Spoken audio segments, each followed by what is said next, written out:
This is the VOA Special English Health Report. Politics is an emotional business. Still, many people found themselves unusually moved by the historic presidential inauguration last week in Washington.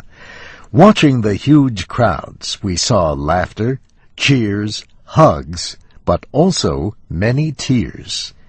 It made us wonder, why do people cry? Surely tears must be good for us, a way to calm the mind and cleanse the body.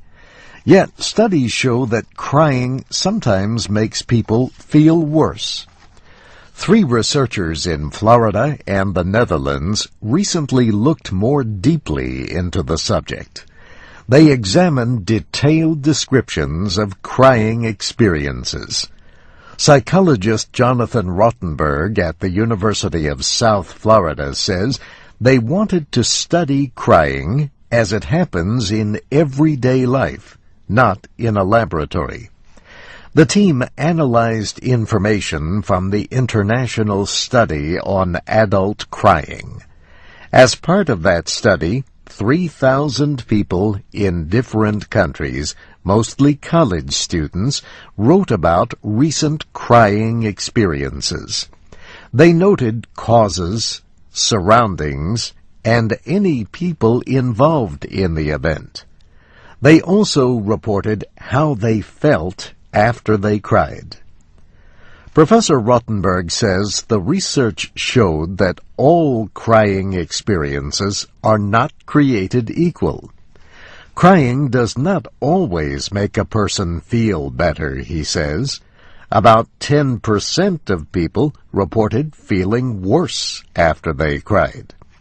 But a third felt better after crying, and a majority reported the experience as helpful. The research showed that people who cry alone may not do as well as those with others around. People who reached out for emotional support at the time and received it reported better results from the crying experience. But Professor Rottenberg says those who felt shame or embarrassment while crying were less likely to report that crying had been helpful. Research has shown that women cry more often and more intensely than men. But it may not be to better effect, says the psychologist. The new findings, he says, did not show that a person's sex was a predictor of beneficial crying. In other words, just because women cry more does not mean they are more likely to have a good cry. The paper entitled "Is Crying Beneficial?" appeared in December in Current Directions in Psychological Science. And there is more to learn. Jonathan Rottenberg says the science of crying is still in its infancy.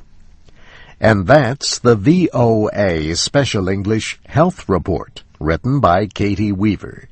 For transcripts and MP3s, and to contact us, go to voaspecialenglish.com. I'm Steve Ember.